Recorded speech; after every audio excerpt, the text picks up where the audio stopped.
Good morning students. BA प्रथम वर्ष की प्रथम पेपर के आज के टॉपिक में हम आपको समझाएंगे महासागरीय तल के निक्षेप। महासागरीय तल के निक्षेप क्या होता है? महासागर जो होता है उसके तल पर कई प्रकार के निक्षेपों का जमाव होता रहता है। तो ये निक्षेप जो है आदिकाल से ही चलता आ रहा है। ये निक्षेप हमने 5 भागों में बांटे हैं। सबसे पहला हमारा स्थलजात पदार्थ। स्थलजात यानी कि स्थल के द्वारा लाए गए पदार्थ। स्थल पर जैसे नदियाँ बहती हैं, वायु के द्वारा भी क्या कहते हैं, कुछ ना कुछ चीज़ उड़ करके महासागर में आ जाती है स्थल से। तो अब ये जा करके महासागरीय तली पर बैठ जाते हैं। इसी को हम क्या कहते हैं? स्थलजात निक्षेप कहते हैं।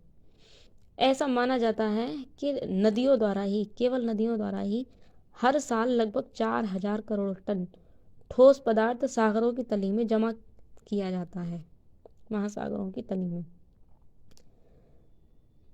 अब ये स्थलजात जो पदार्थ हैं वो देखिए क्या है, निम्न है, इन्हें अभी समझ लीजिए। गाद हो गई या मृत्तिका हो गई, रेत या बालू हो गई, घुले हुए पदार्थ हो गए। तो गाद यानी कि बहुत जो गाढ़ी गाढ़ी मिट्टी होती है हमारी, वो ये महाद्वीपों के मग्न तटों पर और चबूतरों पर दूर दूर तक क्या है, जम जाती हैं। या चिकनी सी और दलदली सी मिट्टी होती है, इसे ही हम गाद कहते हैं। इसकी परतें जम जाती हैं। अगला है हमारा रेत या बालू। तो मिट्टी में भी कई प्रकार के कण पाए जाते हैं। इनकी मोटाई के आधार पर इनको अलग अलग नाम दिया जाता है। गोलाश्म हो गया, बजरी हो गया, रेता हो गया, बजरफुट हो गया, इस तरह से। तो मोस्टली रेता या बालू जो है नदी की सहायता से, क्योंकि भारी भारी पदार्थ तो पीछे तक ही छूट जाते हैं नदी में। जब वह पहाड़ों से उतर कर आती है, युवा अवस्था में होती है, तो जो हल्के जो पदार्थ होते हैं, यानी कि रेत और बालू हल्की होती है, रेत या बालू, तो ये आगे की ओर बढ़कर समुद्र तक पृथ्वी के साथ, वो पानी के साथ जाते हैं, नदी के साथ। अगला है हमारा घुले हुए पदार्थ। नदी जब बहती हुई आती है तो अपने साथ बहुत सारा अवसाद लेकर चलती है। तो उस अवसाद में कई प्रकार के घुलनशील पदार्थ भी होते हैं। जैसे कैल्शियम है, वह पानी में घुल जाता है, लेकिन घुलने के बाद यदि कहीं पानी एक जगह रुक कर ठहर कर धीरे धीरे रिसता है, तो वहाँ पर क्या होता है, कैल्शियम जमने लगता है और पानी आगे की ओर बढ़ने लगता है। तो इसी प्रकार से के जो है घुले हुए पदार्थ नदी की सहायता से महासागरीय जल में मिल जाते हैं एवं उसकी तली में निक्षेप के रूप में बिछ जाती हैं। अगला है हमारा ज्वालामुखी निक्षेप।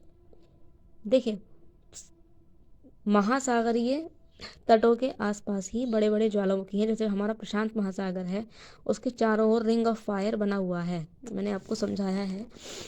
तो उस रिंग ऑफ फायर में लगभग 500 या इससे अधिक जागृत ज्वालामुखी हैं। जागृत ज्वालामुखी यानी जो हर समय जागृत अवस्था में रहते हैं, उनसे हर समय लावा निकलता रहता है। तो उनसे निकलने वाला लावा, कुछ हिस्सा जमीन पर प्रसरित होता है, तो कुछ लावा महासागरीय जल में प्रसारित हो जाता है। तो उसके निक्षेप भी जो है महासागरीय तली में बिछ जाते हैं। उसमें विभिन्न प्रकार के लोपाज वगैरह होते हैं, मिट्टी के कण होते हैं, पत्थर होते हैं, बड़े बड़े छोटे छोटे लेपली कहते हैं जिन्हें हम। इसके अलावा पिघली हुई धातुएं, पिघली हुई चट्टानें, इन सभी के अवशेष जो हैं महासागरीय तली में जम जाते हैं। फिर आते हैं कठोर जीव अवशेष। देखिए,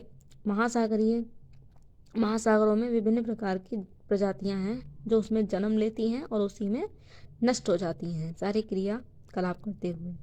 तो उनका जो शारीरिक ढांचा होता है, जो मतलब जिसे हम कहेंगे कंकाल, तो वो कैल्शियम के रूप में महासागरीय तली में जमा हो जाता है, वह कभी नष्ट नहीं होता। जैसे दांत हैं, तो ये बहुत ही लंबे अंतराल पर नष्ट होंगे कभी आगे जाकर, लेकिन फिलहाल वे सभी महासागरीय तल के निक्षेप के रूप में वहीं जमे हुए हैं। अगला है धात्विक जमाव। मैंने अभी आपको बताया, एक तो ज्वालामुखी निक्षेप से, ज्वालामुखी के द्वारा जो पदार्थ निकलते हैं उसके निक्षेप में जो है धात्विक जमाव होता है, यानी पिघली हुई धातुएं होती हैं। दूसरा चीज़, जिस प्रकार से धरातल पर धात्विक खानें मिलती हैं, धातुओं की खदानें मिलती हैं, उसी प्रकार से महासागरों की तली में भी धातुओं की खदानें हैं। तो वहाँ भी पानी की सहायता से घुलनशील होकर एक स्थान से दूसरे स्थान पर जाकर धात्विक जमाव जम जाते हैं। अगला है हमारा गंभीर सागरीय जमाव। गंभीर सागरीय जमाव जो है ये हमारे दो प्रकार के होते हैं। एक है कार्बनिक निक्षेप और दूसरा है अकार्बनिक निक्षेप। देखिए कार्बनिक निक्षेप क्या होते हैं। देखिए कार्बनिक निक्षेप हमारे जैविक निक्षेप होते हैं। ये दो प्रकार के होते हैं, सिलिका प्रधान और चूना प्रधान। सिलिका प्रधान में क्या होता है, देखिए इसमें भी हमें दो दिए गए हैं, डायटम पंख, रेडियोलेरियन पंख। तो देखिए जो सिलिका प्रधान निक्षेप हैं वो महासागरों के अधिक गहरे और ठंडे भागों में पाए जाते हैं। अब ये दो प्रकार के होते हैं। पहला हमारा डायटम पंख। पंख को अंग्रेजी में ooze भी कहते हैं, यानी मतलब कीचड़ टाइप का कहते हैं एक तरीके से, ना याद रखिएगा। देखिए पंख जो है जल का पर्यायवाची है, आपने शायद पढ़ा हो, है ना, और आपने सुना भी होगा। पंख यानी कि कीचड़ में कमल उगता है। तो ये एक प्रकार की क्या है, पानी की वो अवस्था होती है जो थोड़ा कीचड़ टाइप की होती है। तो ये डायटम में क्या होता है, इसमें सिलिका की मात्रा अधिक होती है और जो कि सागरीय जल में घुलनशील नहीं होती है, और ये ठंडे महासागरों में अधिक पाई जाती है।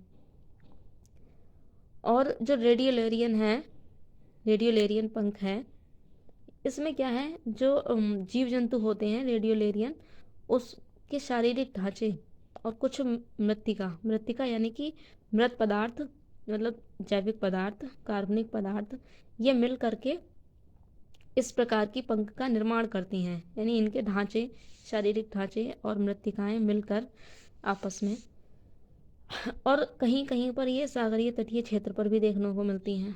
अब इनका जो रंग होता है वो लाल रंग का होता है, मतलब मिलने के बाद में थोड़ा सा लाल कीचड़ टाइप की दिखाई देती है।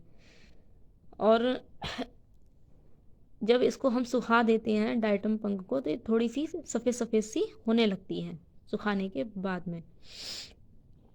और इसकी जो गहराई होती है, सिलिका प्रधान पंख की गहराई लगभग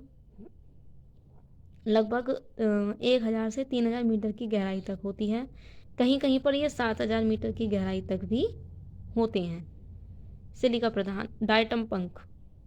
अगला हमारा रेडियोलेरियन में क्या होता है, ये भी वैसे तो सिलिका प्रधान है, लेकिन ये थोड़ा सा गर्म महासागरीय क्षेत्र में पाई जाती है। और इसमें जो होता है कैल्शियम कार्बोनेट की मात्रा अधिक होती है। जैसे जैसे हम महासागरों की गहराइयों में बढ़ते हैं, कैल्शियम कार्बोनेट की मात्रा भी क्या होती है, बढ़ती जाती है। और यह है महासागरों में लगभग 3600 मीटर की गहराई पर पाए जाते हैं। और कहीं कहीं पर क्या होता है, ये 8000 मीटर की गहराई पर भी पाए जाती हैं। इनका जो विस्तार है, कहाँ पर मिलते हैं, ये लगभग प्रशांत महासागर में 5 डिग्री से 15 डिग्री उत्तरी अक्षांशों के मध्य में पाई जाती हैं। उत्तरी अक्षांश यानी कि 0 डिग्री से ऊपर की ओर उत्तरी गोलार्ध में। देखिए जीवों की स्थिति भी यहीं पर है, यानी कि जो जनसंख्या है हमें अधिकतर यहीं मिलती है, इसीलिए भी हम इसको कह सकते हैं। और सबसे ज़्यादा ये जो मिलती है ना, हिंद महासागर में ज़्यादा मिलती है। क्या, रेडियोलेरियन पंख सबसे अधिक। और ये अटलांटिक महासागर में बिल्कुल भी नहीं मिलते हैं रेडियोलेरियन पंख। देखिए अगला है हमारा चूना प्रधान पंख।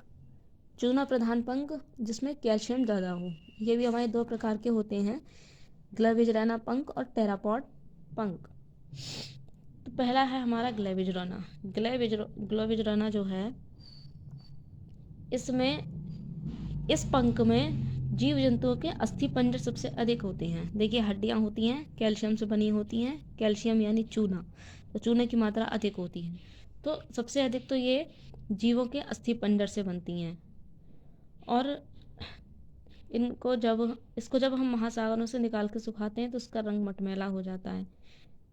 इस ग्लैविजुलाना पंख में कैल्शियम की मात्रा लगभग 64% तक होती है और 1.64% इसमें सिलिका होता है और 3% तक इसमें खनिज तत्व होती हैं। और ये हमें महासागरों में लगभग 3 से 4 हजार मीटर की गहराई पर मिलते हैं। कहीं कहीं पर ये उथले सागरों में भी मिलते हैं, क्योंकि उथले सागरों में भी जीव जंतु रहते हैं, इसीलिए ये जो है हमें गर्म और थोड़े ठंडे, यानी कि ज़्यादा गर्म नहीं, शीतोष्ण कह सकते हैं हम, इन कटिबंधों में अधिक मिलते हैं। क्योंकि इन्हीं कटिबंधों में जो है जनसंख्या भी मतलब ज़्यादा मिलती है, तो जाहिर सी बात है जीव जंतुओं की प्रजातियां भी इन्हीं क्षेत्रों में हमें अधिक मिलेंगी। और लगभग 7 डिग्री ऐसा हम मान सकते हैं कि 7 डिग्री उत्तरी अक्षांश से लेकर 60 डिग्री, 7 से 60 डिग्री दक्षिणी अक्षांश के मध्य तक जो है ये पंख हमें सबसे अधिक देखने को मिलती है। अगली है हमारी टेरापॉड पंख। टेरापॉड पंख में क्या होता है, इसमें कैल्शियम जो होता है, कैल्शियम कार्बोनेट की मात्रा 80% तक होती है और इनका विकास जो होता है अधिकतर मूंगा प्रधान क्षेत्रों में होता है। मूंगा यानी कि मूंगा चट्टानें होती हैं। एक जीव होता है मूंगा जो जीवन भर क्या करता है, जो भी चीज़ खाता है उसका उत्सर्जन करके कैल्शियम के कवच बनाता जाता है, जिसे हम मूंगा चट्टान कहते हैं। और ये सबसे अधिक जो है उष्णकटिबंधीय क्षेत्रों में पाई जाती हैं, यानी गर्म क्षेत्रों में पाई जाती हैं। और इनकी जो गहराई है वो 1500 से लगभग 3000 मीटर की गहराई तक अधिक मिलती हैं। इसका जो जमाव होता है वो पश्चिमी तटों पर ज़्यादा होता है महासागरों के, और प्रशांत महासागर में तो पूर्वी तट पर भी मिल जाती हैं। और अटलांटिक महासागर का जो कटक है उस कटक के आसपास के क्षेत्र में मिल जाती हैं टेरापॉड पंख। अब देखिए इसके बाद अगली हमारी आती है अकार्बनिक निक्षेप। अकार्बनिक निक्षेप में सबसे पहले हमारा आता है लाल मृत्तिका। देखिए लाल मृत्तिका में क्या होता है, इनका जो जमाव होता है वो गहरे सागरीय क्षेत्र में पाया जाता है। गहरे यानी कि काफ़ी गहरा है हमारे महासागर। तो अगाध सागरीय मैदान होते हैं हमारे, काफ़ी भीतरी मैदान जो है वहाँ पर इनका निर्माण होता है। इसमें लाल मृत्तिका में क्या होता है, लोहे के ऑक्साइड और एल्यूमिनियम के सिलिकेट होते हैं, इन्हीं का जमाव होता है। इस लोहे के ऑक्साइड के कारण ही इसका जो रूप होता है, इसका रंग होता है लाल मृत्तिका के समान होता है। ये बहुत चिकनी सी गाद की तरह होती है और जब ये सूखती है तो सूखने पर जो है लाल रंग का पाउडर टाइप की बन जाती है।